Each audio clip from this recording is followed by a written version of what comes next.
Assalamualaikum warahmatullahi wabarakatuh. Sahabat muslim yang dirahmati Allah subhanahu wa ta'ala, nama Abu Jahal al-Makhzumi telah terpahat dalam lembaran sejarah Islam. Julukan Abu Jahal yang artinya bapak kebodohan digunakan untuk menggambarkan masa ketika masyarakat Arab berada dalam keadaan yang kurang mengenal dan tidak beriman kepada Allah subhanahu wa ta'ala. Sebagian besar dari mereka menyembah berhala. Tidak hanya dikenal sebagai seorang yang menentang ajaran Islam, Abu Jahal al-Makhzumi juga memiliki sifat sombong, sikap angkuhnya dan perasaan bahwa dirinya lebih unggul dari yang lain semakin memperkuat image Abu Jahal sebagai tokoh yang zalim. Perang Badar menjadi salah satu peristiwa penting dalam sejarah Islam, di mana para pemeluk agama Islam berhasil mempertahankan diri dan memenangkan pertempuran melawan para penentang dalam Perang Badar. Abu Jahal ikut terlibat di dalamnya. Terbunuhnya Abu Jahal terjebak dalam kebingungan yang sangat buruk dari apa yang dia lihat. Dia berusaha membendung badai kekalahan yang menenggelamkan kaumnya. Maka dia berdiri sambil berteriak dalam keadaan geram dan sombong, "Demi Lata dan Uzza, kami tidak akan kembali hingga kami mengikat Muhammad beserta para sahabatnya dengan tali. Dan janganlah seorang dari kalian merasa iba hanya dengan membunuh satu orang dari mereka.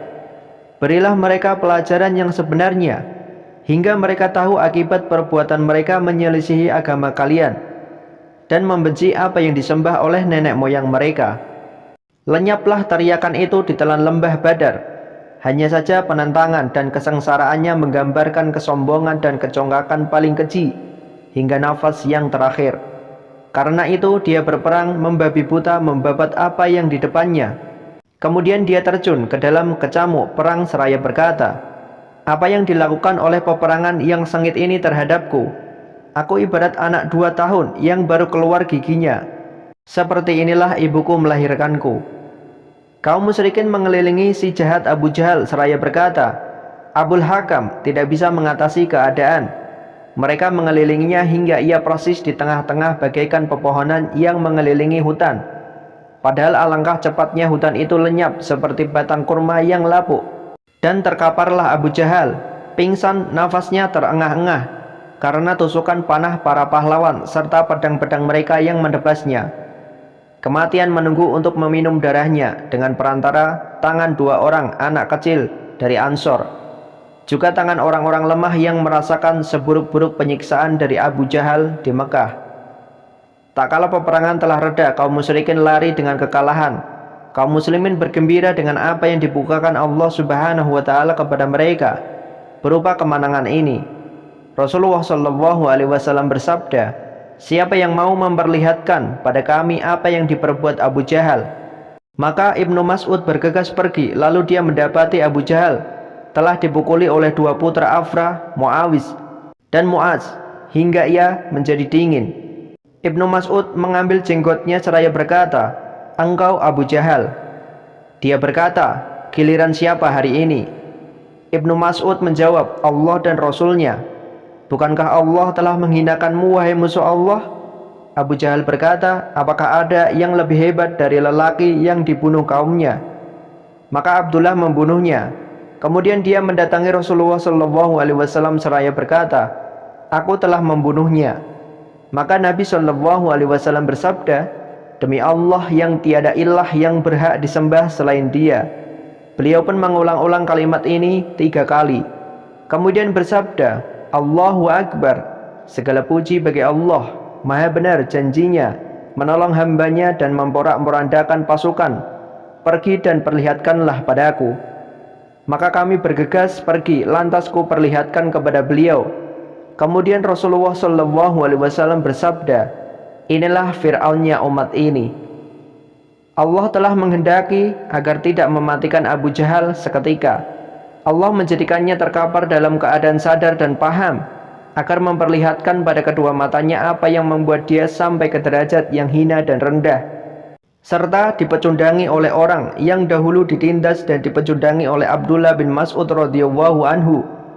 Dia berdiri di atas dada Abu Jahal, menginjaknya dengan kedua kakinya serta menjambak jenggotnya. sebagai bentuk penghinaan, menghajarnya dengan pukulan hingga sekuat tenaganya. Dia bersungguh-sungguh dalam membangkitkan amarah Abu Jahal, seraya mengabarkan bahwa kemenangan telah ditetapkan untuk pihak Islam, dan kekalahan serta aib juga kehinaan telah ditulis untuk orang yang berpihak kepada kaum musyrikin. Demikianlah posisi orang yang terbuai lagi dungu, diterbangkan oleh kebodohannya, kesombongan, dosa, dan kekufurannya. Maka dia menjadi tumbal pasukan kafir, mati dalam keadaan ditawan mengenaskan, menyedihkan, dan menyayat hati serta tersiksa. Dia dibunuh oleh kedengkian yang hina sebelum dibunuh oleh pedang-pedang perkasa dari para pahlawan madrasah, sekolah Rasulullah SAW. Begitu indahnya bait Hasan bin Sabit radhiyallahu anhu ta'ala menggambarkan kelalaian Abu Jahal, akhir hidupnya, kedengkian, kebejatan, dan pesimisnya dalam syair. Allah telah melaknat kelompok yang menggiring mereka, seorang pembual dari golongan Bani Syij'i, untuk memerangi Muhammad. Kesialan orang yang dilaknat. Sejak dahulu dia membuat orang marah dengan keras dan jelas mencerca orang yang mendapat petunjuk.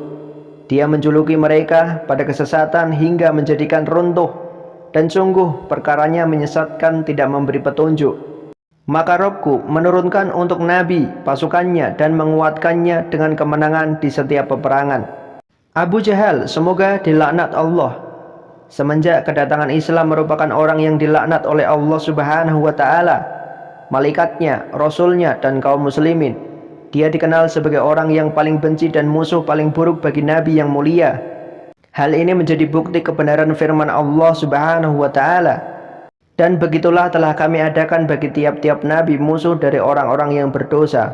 Quran Surat Al-Furqan ayat 31. Dengan demikian orang yang berdosa lagi jelek ini berhak mendapat neraka sebagai balasan baginya, dan orang yang semisalnya, karena dia orang yang tercela kepribadiannya, buruk gangguannya terhadap Nabi SAW. Sebagaimana dijelaskan sebelumnya bahwa ia orang berdosa, pembunuh Sumayyah Ummu Amr radhiyallahu anhu. Dialah pemilik tangan pengecut yang mematahkan anting-anting dari telinga Asma binti As-Siddiq radhiyallahu anhu. Tindakan ini menjadikan tercemar dari segi kejantanan di tengah kaumnya dan dalam sejarah. Di antara sifat menjijikkan yang membuat Abu Jahal layak dinobatkan menjadi musuh bebuyutan dari musuh-musuh yang ada adalah dia orang kafir, paling keras kepala, paling menentang, dengki dengan kedengkian yang mencapai batas durhaka, kepribadian yang jelek, hati yang membatu, kasar, dengki, memusuhi Islam dan kaum muslimin, menodai Nabi SAW dan keluarganya dari Bani Abdi Manaf. Semenjak Allah Subhanahu wa Ta'ala memilih mereka sebagai pohon yang baik untuk tumbuhnya junjungan dan kekasih kita Muhammad SAW dari asal mereka, dan Allah Subhanahu wa Ta'ala memilihnya untuk mengemban risalahnya. Dan diriwayatkan bahwa Abu Jahal, semoga dilaknat Allah, pernah berkata mengenai Nabi, "Demi Allah, sesungguhnya aku tahu bahwa dia Nabi. Akan tetapi sejak kapan kita tunduk mengikuti Abdi Manaf?" Allah Subhanahu wa Ta'ala berfirman, "Kelak kami akan memanggil malaikat Zabaniyah." Quran Surat Al-Alaq ayat 18. Dari Ibnu Abbas radhiyallahu anhu, beliau berkata, ayat-ayat yang diturunkan berkenaan dengan Abu Jahal sebanyak 84 ayat. Ayat-ayat ini merupakan peringatan dan ancaman bagi Abu Jahal berupa neraka. Ialah seburuk-buruk tempat kembali, dan telah kita lalui sebagian ayat di lembaran yang telah lalu. Berbagai referensi dan tafsir telah sepakat. Sejarah Nabi, kitab Asbabul Nuzul, sebab-sebab turunnya ayat, sejarah secara umum dan fikih dan yang lainnya, semuanya menyebutkan Abu Jahal mendapat vonis masuk neraka berdasarkan Al-Quran Al-Karim dan Al-Hadis yang mulia, dan beragam riwayat yang terpercaya menyebutkan kabar-kabar tersebut. Kami hanya menyambung lidah dalam salah satu riwayat yang memberitakan Abu Jahal akan disiksa di kerak neraka yang paling bawah. Dari Ibnu Abbas radhiyallahu anhu berkata, suatu saat Rasulullah SAW sholat, lantas datanglah Abu Jahal seraya berkata, "Bukankah engkau telah kucegah dari melakukan hal ini?" Kemudian Nabi menggertak, menghardik, dan mengata-ngatai dengan keras serta mengancamnya. Abu Jahal berkata, "Sesungguhnya engkau mengetahui tidak ada yang lebih banyak pengikutnya dariku." Dalam riwayat lain, "Akankah engkau menakut-nakutiku?" padahal akulah orang yang paling banyak pengikut di lembah ini. Bagaimana pendapatmu tentang orang yang melarang seorang hamba ketika mengerjakan sholat? Bagaimana pendapatmu jika orang-orang melarang itu berada di atas kebenaran atau dia menyuruh bertakwa kepada Allah? Bagaimana pendapatmu jika orang yang melarang itu mendustakan dan berpaling? Tidaklah dia mengetahui bahwa sesungguhnya Allah melihat segala perbuatannya? Ketahuilah sungguh jika dia tidak berhenti berbuat demikian, niscaya kami tarik ubun-ubunnya, yaitu ubun-ubun orang yang mendustakan lagi durhaka. Maka biarlah dia memanggil golongannya untuk menolongnya. Kelak kami akan memanggil malaikat Zabaniyah, malaikat yang menyiksa orang-orang berdosa di dalam neraka. Sekali-kali janganlah kamu patuh kepadanya, dan sujudlah dan dekatkanlah dirimu kepada Rabb. Quran Surat Al-Alaq ayat 9-19. Yang dimaksud dengan orang yang hendak melarang itu ialah Abu Jahal. Yang dilarang itu ialah Rasulullah SAW sendiri. Akan tetapi usaha ini tidak berhasil karena Abu Jahal melihat sesuatu yang menakutkannya. Setelah Rasulullah SAW selesai sholat, disampaikan oleh seseorang tentang berita itu kepada Rasulullah SAW. Kemudian Rasulullah SAW mengatakan, kalau Abu Jahal berbuat demikian, pasti dia akan dibinasakan oleh malaikat. Ibnu Abbas radhiyallahu anhu berkata, sekiranya dia menyeru golongannya, niscaya malaikat akan menyiksanya saat itu juga. Dan Rasulullah SAW telah mengabarkan bahwa Abu Jahal, semoga dilaknat Allah, termasuk penghuni neraka. Dari Asy-Syabi rahimakumullah bahwasannya seseorang berkata kepada Nabi SAW, sesungguhnya aku melewati Badar, lantas aku melihat seseorang keluar muncul dari bumi. Kemudian dia dipukul oleh orang lain dengan cambuk atau tongkat besi yang dipukulkan ke kepalanya hingga dia menghilang di telan bumi. Kemudian dia keluar lagi dan dipukul seperti semula dan hal ini berulang-ulang. Maka Rasulullah SAW bersabda, itulah Abu Jahal bin Hisham diazab hingga hari kiamat. Demikianlah Abu Jahal, semoga dilaknat Allah, berhak mendapatkan gelar paling buruk dalam Islam yang diungkapkan kaum muslimin disebabkan banyak gangguan yang mereka terima serta kejelekan hal yang dirasakan Rasulullah SAW, buruknya perkataan juga buruknya gangguan, dan inilah hasil buah tangannya, ia menjadi penghuni neraka. Itulah Abu Jahal dan itulah kehendak Allah Subhanahu wa Ta'ala, dan apa yang dikehendakinya pasti terjadi tanpa penghalang. Alangkah tepatnya perkataan, wahai orang yang paling dari kami, karena sikapmu yang berpaling, jika kami menghendaki niscaya kami jadikan setiap yang ada padamu kembali kepada kami. Setelah itu apakah sejarah kemanusiaan mengenal orang yang lebih buruk dari Abu Jahal? Tergolong orang-orang yang berbuat dosa di Mekah adalah Umayyah bin Khalaf bin Wahab al-Jumahi al-Quraisy, menonjol sebagai orang yang melampaui batas dalam sejarah, yaitu orang-orang yang perbuatannya merupakan kesengsaraan bagi mereka di dunia dan akhirat. Umayyah bergabung dengan Quraisy agar ikut andil dalam menghadang jalan Allah Subhanahu wa Ta'ala dan Rasulnya Subhanahu wa Ta'ala yang mulia. Dia tidak mendapati suatu jalan kekerasan melainkan ditempuhnya. Tak kala Islam mulai menyebar di Mekah, orang-orang yang memiliki akal cerdas menerima kebenaran yang diturunkan Allah Subhanahu wa Ta'ala. Sementara Umayyah bin Khalaf tidak masuk Islam, hatinya tidak terbuka oleh cahaya yang menerangi Mekah. Dia terjangkit penyakit sebagaimana jiwa yang lalai. Bahkan dia berusaha ikut andil dalam menyiksa para sahabat Nabi yang mulia radhiyallahu anhu, yaitu orang-orang yang berat cobaan lagi besar ujiannya. Umayyah dan orang-orang Quraisy mengazab dan menfitnah agama yang baru Islam, memenjarakan orang-orangnya, memukul mereka, membuat mereka kelaparan dan kehausan, serta menimpakan penyiksaan yang dilihatnya dapat memalingkan dari agama mereka, tauhid, memurtadkan dari keyakinan tersebut kepada pengultusan patung dan berbuat kufur sebagaimana para penyembah patung. Di antara gambaran penyiksaan tersebut adalah yang diriwayatkan Ibnu Isa rahimakumullah dari Ibnu Abbas radhiyallahu anhu dari jalan Sa'id bin Jubair radhiyallahu anhu. Dia berkata, saya berkata kepada Abdullah bin Abbas radhiyallahu anhu, apakah orang-orang musyrikin mengazab para sahabat Rasulullah sallallahu alaihi wasallam sampai pada derajat yang diberi tolerin jika mereka meninggalkan agamanya?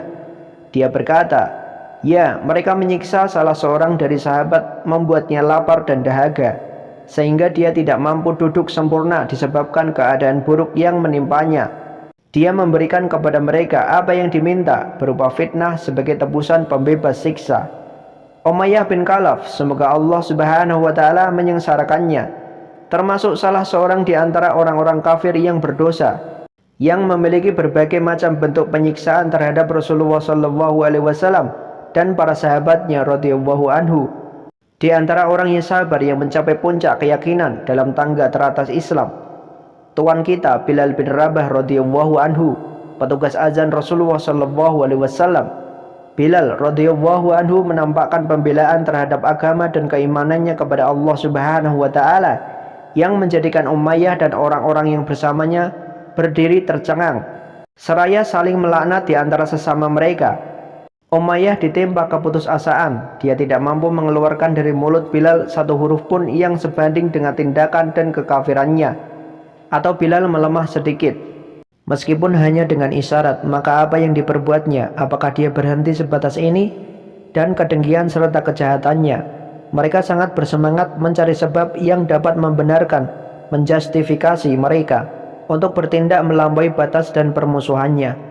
Sebab-sebab kekerasan itu diantaranya loyalitas mereka terhadap agama nenek moyang dengan cara kesetiaan yang buta, ketakutan mereka akan martabat mereka dan martabat suku Quraisy yang percaya terhadap patung.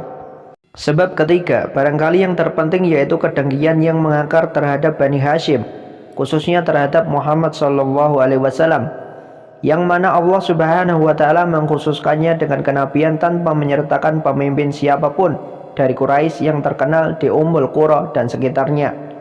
Dengan hati yang bersih, jiwa yang bersinar, dan tekad yang benar, Bilal bin Rabah radhiyallahu anhu masuk Islam untuk Sang Pencipta. Dia beriman dengan seruan agama yang baru itu dan pergi menghadap Rasulullah SAW. Dia masuk Islam serta menyerahkan segala perkaranya kepada Allah Subhanahu wa taala. Tak lama kemudian tuannya Umayyah bin Khalaf mengetahui budaknya yang bernama Bilal telah beriman kepada Allah Subhanahu wa taala dan Rasulnya sallallahu alaihi wasallam. Para setan berkerumunan di sekitar Umayyah mengelus di atas dadanya, membisikkan kecongkakan dan angan. Umayyah bertanya-tanya, akankah masuk Islam seorang budak di antara budak-budak yang ada? Tanpa sepengetahuan tuannya, sedangkan tuannya Bilal dan Umayyah. Umayyah melihat dengan kebodohan dan sikap terperdayanya bahwa keislaman Bilal bin Rabah radhiyallahu anhu sebagai budaknya mencoreng kemuliaannya dengan aib dan kehinaan di depan kelompok kaum Quraisy. Karena itu jiwanya yang jelek membisikkan bahwa ia akan memaksa budaknya kembali dan meninggalkan Islam. Apalagi ia mendengar Bilal telah meludahi patung-patung tersebut dan mencelanya dengan berkata, "Telah sengsara dan merugi orang-orang yang menyembah kalian." Itulah kisah terbunuhnya Abu Jahal. Wallahu a'lam bishawab. Semoga bermanfaat. Wassalamualaikum warahmatullahi wabarakatuh.